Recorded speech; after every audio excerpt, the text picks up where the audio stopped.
안녕하세요. 본 영상은 2.5자 영상입니다. 그러니까 75cm가 되겠죠. 높이는 45cm, 폭은 조금 작아요. 35cm 나옵니다.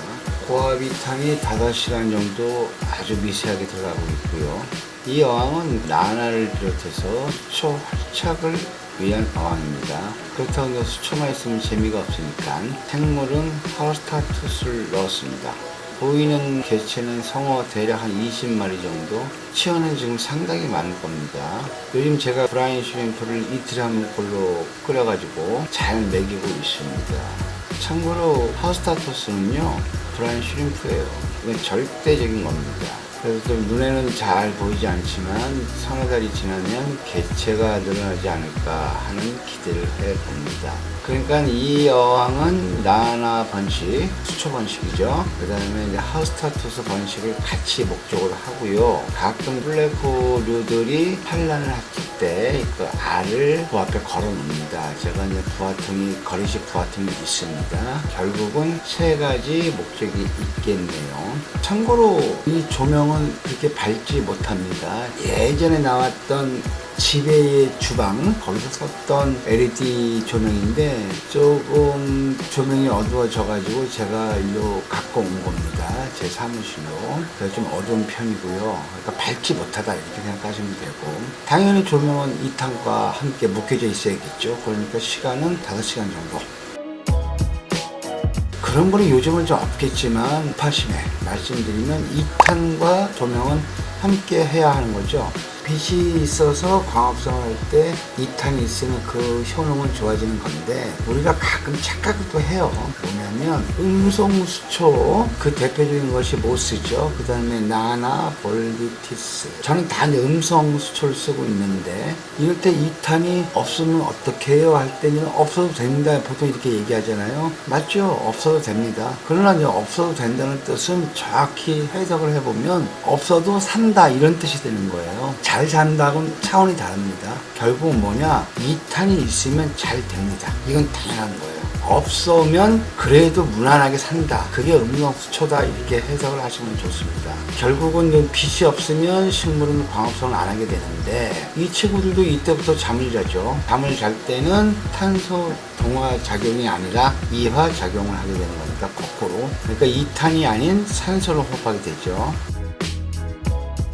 그리고 또 눈에 안 보이지만 또 다른 생물 니오네그로 오토싱이 있습니다. 친구들은 좀 알을 낳아요. 뭐 그렇다고 제가 알을 딸 자신은 없고 그냥 이끼 청소용 큰 부담 없이 넣어둔 겁니다. 그러니까 하우스타투스와 오토싱 싸움 없이 잘 지내고 있습니다, 아직까지는. 그리고 만약에 제가 여기다가 이제 안시를 넣었다면은 아무래도 하우스타투스의 알을 먹어요. 얘들은 분명히 먹습니다. 하우스타투스에는 손해다. 그 다음에 이제 활착할 때는 안시가 좋지가 않다, 이렇게 보시면 됩니다. 자, 여기서 제가 한번 재밌는 팁 하나 드리죠. 포인트로 오른쪽 아래에 그 볼비가 있는 화분 보이시죠? 이런 모습의 도자기류 많이 보셨을 겁니다. 아파트 재활용하는 날에 흔하게 보게 돼요. 제가 이렇게 옆으로 구멍이 있는 도자기를 좋아하는 이유는 활착이 안 된 볼비티스나 미크로소리움 이런 거를 여기에 그냥 넣어둡니다. 그럼 용기 바닥은 대략 바닥에서 4-5cm 정도 막혀있죠. 여기다 흑사나 마사토 같은 거 넣어두고 볼비나 미크로소리움을 꽂아두면 이곳에서 치어들이 편하게 지낼 수 있는 공간이 확보가 되는 겁니다. 그리고 탱크어항에서는 미생물이 서식할 수 있는 공간도 되는 겁니다. 참고로 요즘에 탱크어항에서 이런 식으로 하시는 분들이 많아졌어요.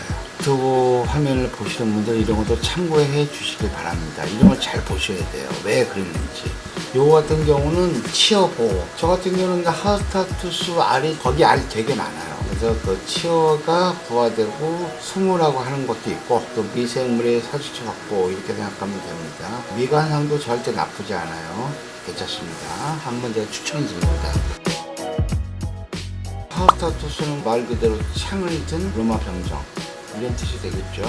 그러니까 얼마나 찌르고 다니겠어요, 생물들을.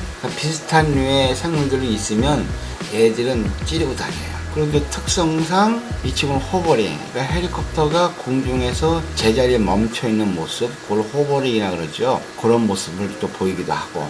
떼샷 대단합니다. 정말. 어쨌거나 이제 먹이는 절대적으로 브라인 슈림프 꾸준히 주면 복권한다. 참고로 하우스타스는 물 흐름 그렇게 세는 거 좋아하지 않습니다. 그러나 제 어항에는 물 흐름이 다소 세요. 왜냐하면 레인바를 이용해서 분산시켰는데 제가 이제 불어가 좀 딸려가지고 제가 10W 모터에다가 벽면을 연결시켰습니다. 온도는 24도. 제 영상을 많이 보신 분들은 알겠지만 바닥은 당연히 흑석, 그 다음에 저면판에는 여가솜 장착했고요.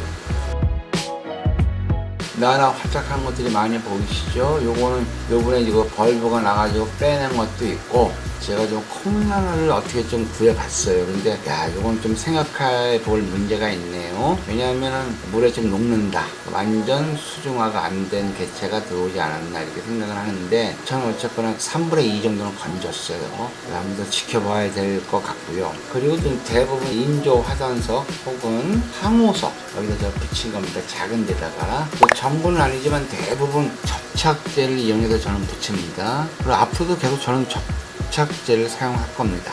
효과 면에서 더 빠르고 간편하다 이 말인데, 어느 분들은 식물이 상한다, 그러면 안 된다 이렇게 하시는 분이 계셔요. 그러나 저는 결코 그렇지 않다 말할게요. 왜냐, 뿌리에는 내피하고 또 외피가 있어요.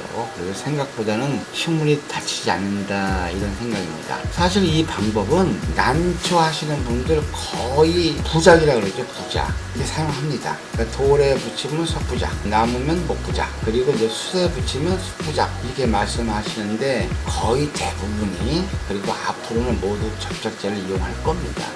그 이유가 뭐냐면 접착제가 그만큼 좋아진 거예요. 근데 그거를 안 한 것 뿐이지, 따라가지 않은 것 뿐이죠. 그러니까 그거를 뭐 식물 보호상 그렇게 하면 안 된다, 이거는 좀 좁은 생각이 아닐까 이런 생각도 해봅니다. 그러니까 걱정하지 마시고 편하게 하십사 말씀드립니다. 자, 오늘은 제가 여기까지 말씀을 드릴게요. 시청 감사합니다. 다음에 뵙겠습니다.